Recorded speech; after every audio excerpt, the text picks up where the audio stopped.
Baik, assalamualaikum warahmatullahi wabarakatuh. Perkenalkan, kami akan memperselesaikan atau menganalisa film dengan judul The Accountant dan Catch Me If You Can. Nanti untuk yang Catch Me If You Can akan dijelaskan oleh teman saya Rifka Inayah dan saya akan menjelaskan dan menganalisa film dengan judul The Accountant yang diperankan oleh Ben Affleck, Anna Kendrick, dan J.K. Simmons. Oke, jadi ini adalah beberapa pemeran kunci yang akan saya ceritakan di analisa di pembahasan. Jadi yang pertama adalah Christian Wolff, dia itu adalah seorang akuntan publik yang bekerja di firma akuntan publik yang menyediakan jasanya melayani perusahaan-perusahaan yang bergerak di bidang kriminal seperti mafia, yakuza, dan kawan-kawan di dunia. Tapi di sini Christian Wolff itu ingin berhenti dari pekerjaannya dan menjadi auditor biasa saja. Lalu ada Dana Cummings. Jadi Dana Cummings ini adalah akuntan internal dari perusahaan Living Corp. Lalu ada Francis dan Justin. Jadi Francis dan Justin ini hanya teman dari Christian Wolff di saat di penjara. Lalu ada Lamar Blackburn dan Rita Blackburn. Jadi dua orang ini adalah pendiri dari Living Robotics Company. Lalu ada Ed Chilton sebagai CFO dan Braxton sebagai saudaranya Christian Wolff.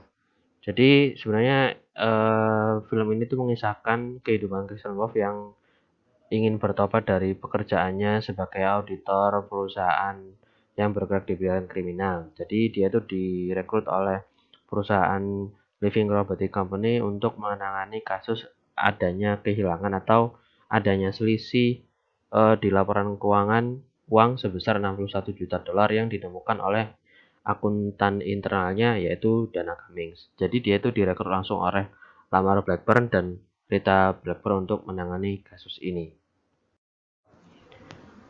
Jadi kasus yang ditangani oleh Christian Wolff ini berupa adanya kejanggalan pada laporan keuangan perusahaan dan ada uang yang hilang di perusahaan Living Robotics yang dialihkan ke perusahaan-perusahaan yang sebenarnya tidak ada atau perusahaan fiktif. Jadi total uang yang hilang ini adalah 61 juta dolar. Nah, ini ditemukan oleh Dana dan kejadian ini itu sudah berlangsung selama 15 tahun atau 10 tahun sejak ini ditemukan ditarik ke belakang. Lalu pelaku yang dicurigai adalah Lamar Blackburn atau pendiri dari perusahaan Living Robotic Company itu sendiri. Nah, kejadiannya itu terjadi di Living Company Robotics yang terletak di kota Chicago. Nah, selain yang dicurigai selain Lamar Blackburn, Christian itu mencurigai Rita Blackburn dan Ed Chilton selaku CFO dan Rita Blackburn selaku pemegang saham mayoritas.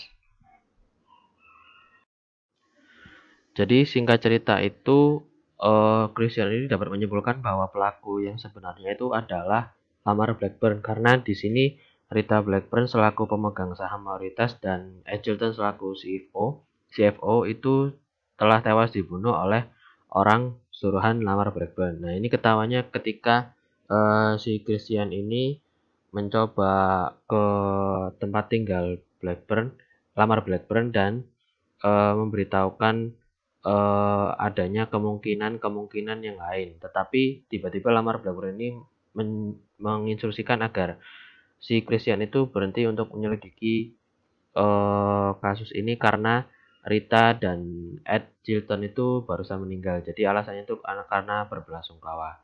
Nah, alasan si Lamar Blackburn ini melakukan kecurangan ini tuh menurut saya ada 3, yaitu untuk sesuai pressure, opportunity, dan rasionalisasinya.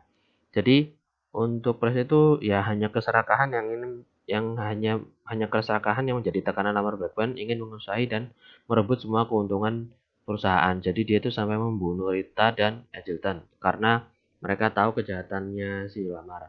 Lalu opportunity yang digunakan itu karena Living Company Living Robotic Company ini hanya mempunyai akuntan perusahaan itu 1 orang.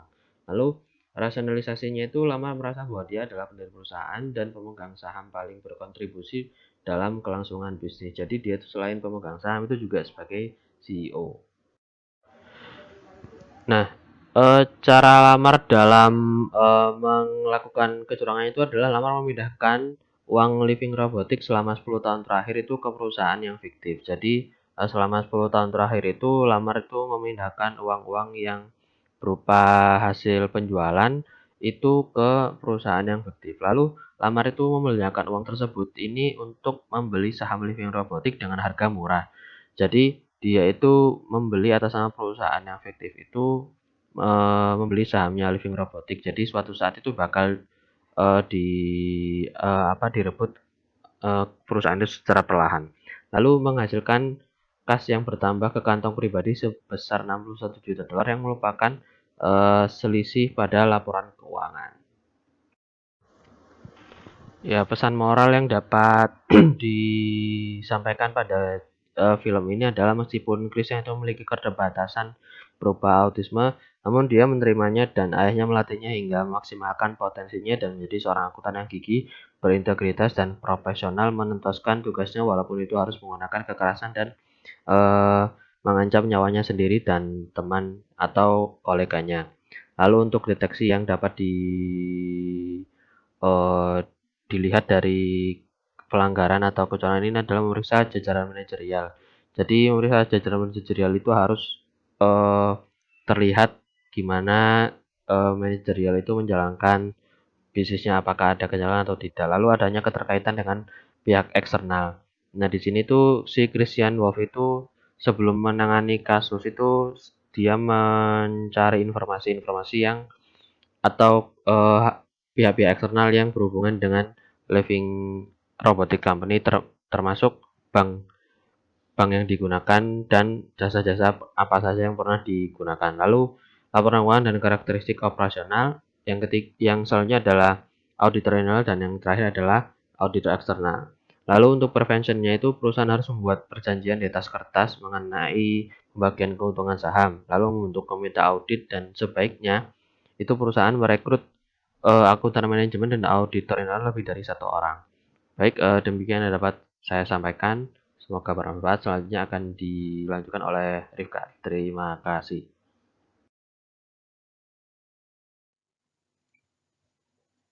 Baik, saya Rifka Inayah akan melanjutkan presentasi. Di sini saya akan membahas film yang berjudul Catch Me If You Can.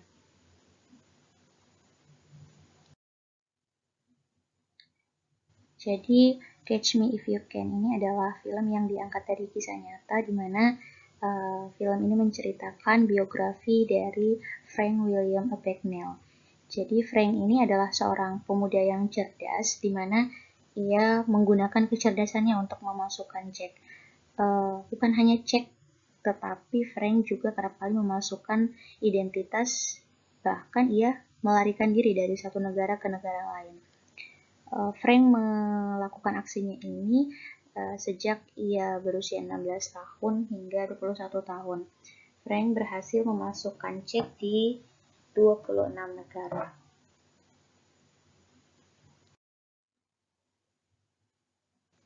Selanjutnya, saya akan menjelaskan alasan kenapa Frank melakukan fraud, yaitu adanya fraud triangle. Yang pertama yaitu pressure. Jadi pressure yang diterima oleh Frank ini adalah sebuah situasi yang rumit yang terjadi di dalam keluarganya.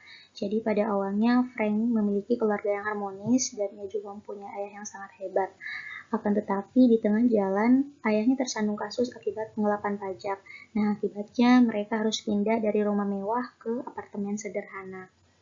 Kemudian ibu Frank terlibat perselingkuhan dengan teman ayahnya. Hal itu yang akhirnya membuat ayah Frank memutuskan untuk bercerai. Nah, adanya broken home inilah yang menjadi pressure tersendiri bagi Frank.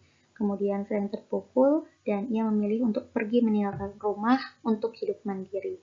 Kemudian yang kedua adalah opportunity atau peluang yang dimiliki Frank untuk melakukan fraud adalah adanya penjelasan dari ayahnya bahwa masih banyak sekali orang yang mudah ditipu dan sering dipraktikkan oleh sang ayah.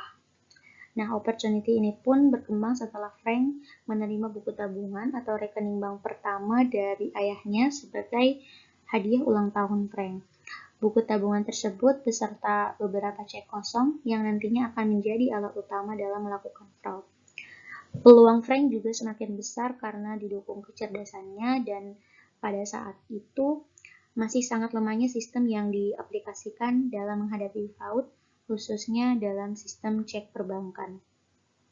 Kemudian yang ketiga, rationalization atau pembenaran yang merupakan faktor pendorong penting juga dalam melakukan aksi Frank dalam melakukan fraud.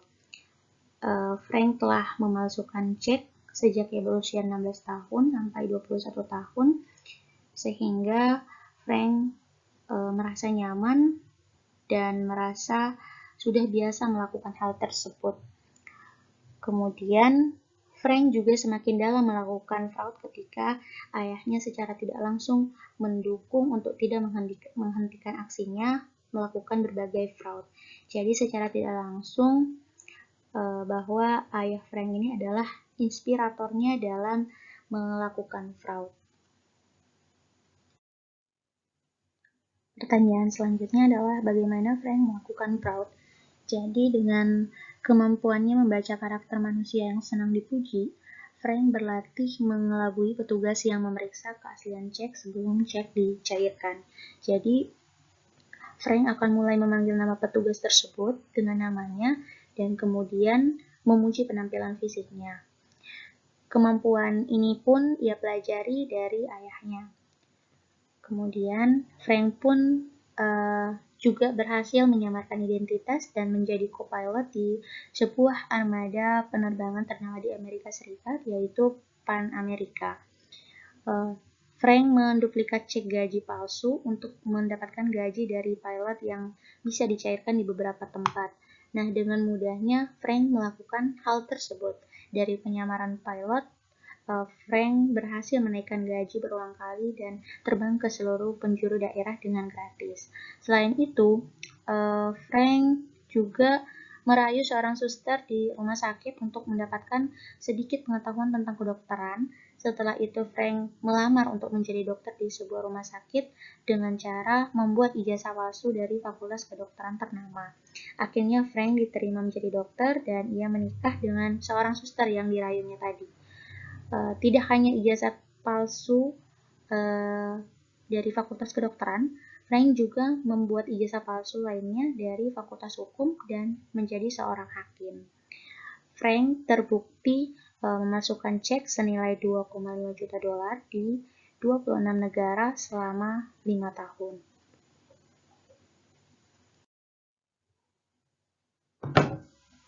Selanjutnya adalah pesan moral dari film tersebut. Jadi banyak pelajaran yang dapat kita petik dari film tersebut, salah satunya yaitu di mana kita harus jujur dalam bertindak dan jangan menghalalkan segala cara untuk mendapatkan uang untuk bertahan hidup. Jadi di sini Frank sebagai tokoh utama adalah seorang anak muda yang cerdas, akan tetapi dia menggunakan kecerdasannya untuk melakukan fraud. Akibatnya Frank dijatuhi hukuman penjara selama 12 tahun. Dan pada akhirnya Frank telah sadar dan mendapatkan pelajaran bahwa tidak ada kata terlambat untuk memperbaiki diri.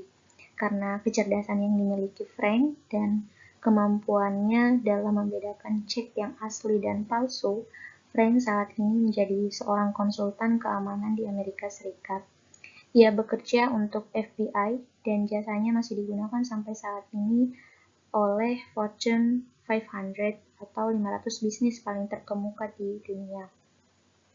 Selanjutnya, prevention. Jadi yang pertama, pastikan cek memiliki fitur keamanan yang cukup, misalnya dengan menggunakan alat pemeriksa keamanan yang berteknologi tinggi.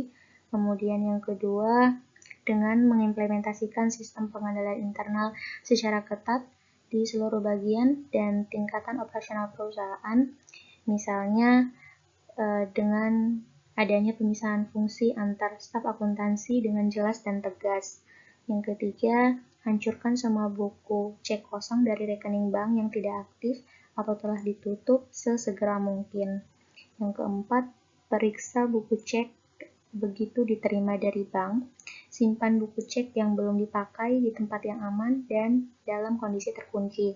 Kemudian yang kelima, selalu jaga buku cek dan slip atau formulir bank yang tidak terpakai atau dibatalkan, stempel perusahaan, dan stempel tanda tangan jika ada, dengan menyimpannya di tempat yang aman yang hanya bisa diakses oleh orang yang diberi wewenang.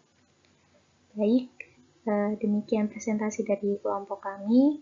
Wassalamualaikum warahmatullahi wabarakatuh.